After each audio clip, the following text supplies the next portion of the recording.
Pemerintah dikatakan memblur tambang Raja Ampat di Google Maps dan ternyata mereka lupa. Apapun resikonya atas pernyataanku ini, aku siap. Aku siap kehilangan nyawa. Aku siap kepalaku dilepas dari badanku. Aku siap. Demi Tuhan aku siap. Aku hanya ingin mengatakan kepada masyarakat Indonesia, khususnya rakyat jelata, rakyat tertindas, orang-orang miskin yang lahir di tanah yang kaya, sampai kapan kita menonton kejahatan yang dilakukan pemerintah ini? Sampai kapan kita menonton? Sampai kapan kita dijolimi? Sampai kapan kita melihat mereka bersandiwara melakukan kejahatan di atas secara besar-besaran, terang-terangan, bahkan dilindungi hukum? Sampai kapan kita melihat korupsi triliunan hanya di penjara 3 tahun, 4 tahun? Sampai kapan? Sampai kapan kita diam? Sampai kapan? Jujur, seandainya ada yang memberikan aku rompi bom bunuh diri, aku mau. Demi Tuhan. Demi Tuhan aku mau. Kasih aku rompi bom bunuh diri. Pergi aku. Bunuh diri aku. Walaupun aku kehilangan nyawa, tapi kutulis sejarah bahwa orang Indonesia menderita oleh kelakuan pejabat-pejabatnya dan aparat-aparat penegak hukumnya. Sampai kapan kita seperti ini? Sampai kapan? Kita kaya. Kita nggak perlu bayar pajak karena saking kayanya Indonesia ini. Dari pajak saja mampu menyumbang APBN 900 triliun. Dari pajak saja. Dari kekayaan alam. Betapa jahatnya pemerintah sekarang dan pemerintah sebelumnya.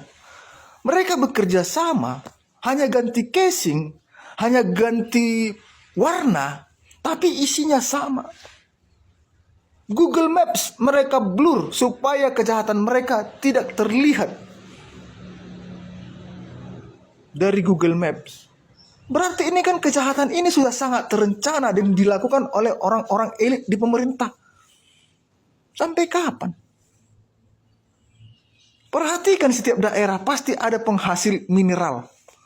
Tapi warganya, masyarakatnya miskin.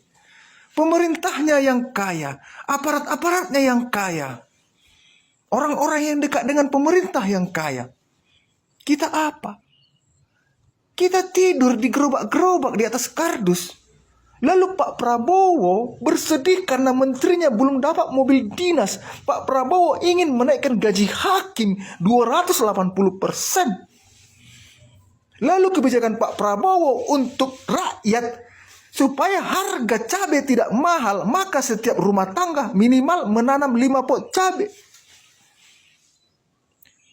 Menteri Kesehatan mengatakan BPJS tidak bisa mengcover, maka saran saya masyarakat pakai asuransi swasta.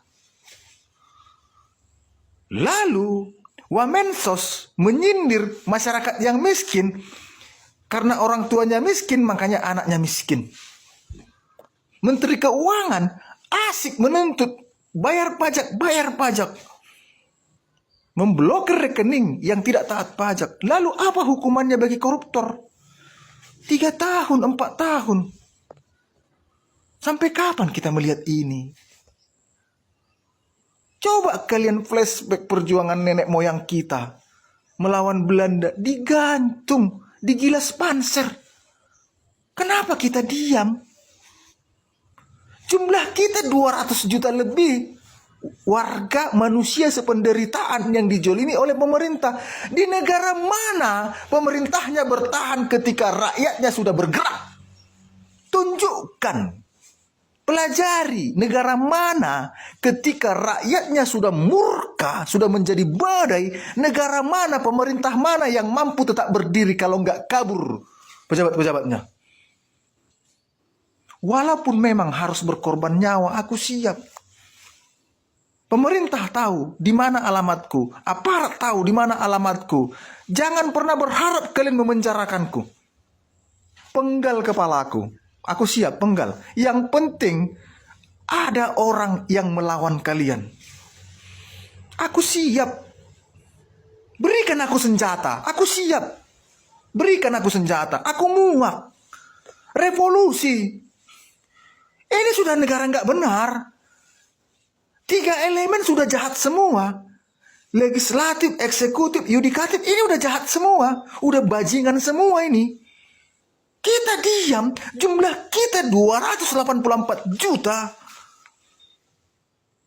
Kenapa kita diam? Kenapa kita diam? Kenapa kita takut? Kenapa? Kenapa kita apatis? Tolong buang prinsipmu yang mengatakan aku cari makan sendiri kok. Semua punya efek. Kalau pemerintahmu benar, mungkin kau nggak perlu cari makan, bajingan. Ini warga-warga pengkhianat. Ngapain ngurusin pemerintah? Urus aja diri sendiri. Tai kucing. Kalau pemerintah benar, nggak akan ada orang menangis di kantor polisi mencari keadilan. Nggak akan ada orang menangis di rumah sakit ditolak karena miskin. Nggak akan ada menangis orang di dukcapil karena dia tidak memenuhi syarat. Nggak akan ada orang antri menunggu bansos. Rakyat-rakyat bajingan. Pengkhianat kalian semua. Kalian mau dibayar untuk mengkhianati rakyat. Untuk melawan rakyat. Buzzer-buzzer bajingan. Sampai kapan? Sampai kapan? Lihat Suriah, Arab Spring, Myanmar, Cina. Lihat, kenapa mereka maju? Kita, pemerintah sekarang sibuk pengen merevisi sejarah negara, sementara undang-undang koruptor, perampasan aset koruptor yang dari dulu tidak kunjung dibahas, tidak kunjung disahkan. Bajingan pemerintah sekarang. Apapun risikoku, main. Apapun risikoku. Kalau kalian bawanya aku untuk ke penjara, tidak. Lebih baik kalian lepas kepalaku di tanahku. Lepas kepalaku, lepas.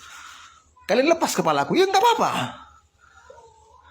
Gak apa-apa, nenek moyangku udah duluan mengalaminya. Demi mengusir penjajah. Kalian pemerintah dan aparat lebih jahat daripada penjajah. Kalianlah pengkhianat bajingan itu. Kalian disumpah untuk mensejahterakan rakyat, untuk menjalankan negara ini lebih baik. Tapi kalian menggunakan undang-undang untuk melindungi kejahatan kalian. Bajingan kalian, bajingan. Kalau ada yang memberikan senjata sama aku mau. Aku mau. Tapi ingat, ya, targetku para koruptor. Aku tidak ingin mengubah ideologi negara ini. Jadi untuk TNI dan Polri, kalaupun suatu saat jalanku berbeda, ya, aku tidak ingin mengubah ideologi negara ini. Saking cintakunya kepada negara ini, saking tidak tahannya aku melihat penjoliman-penjoliman kepada rakyat. Ratusan juta rakyat tidur di atas kardus. Kalian pemerintah bajingan tidur di ruangan ber-AC yang bisa membekukan daging 5 kilo. Bajingan kalian semua. Kalian sibuk bagi-bagi jabatan di atas sana, rangkap-rangkap jabatan. Salah seolah-olah tidak ada yang bisa mengendalikan kalian, tidak ada yang bisa melarang kalian. Enggak kalian hargai sedikit pun rakyat yang kelaparan. Enggak kalian hargai rakyat yang menganggur. Enggak kalian hargai rakyat yang menderita. Menderita rakyat kalian bisa hanya untuk kerja pakai mobil mewah, dikawal Power Rider. Bajingan kalian semua.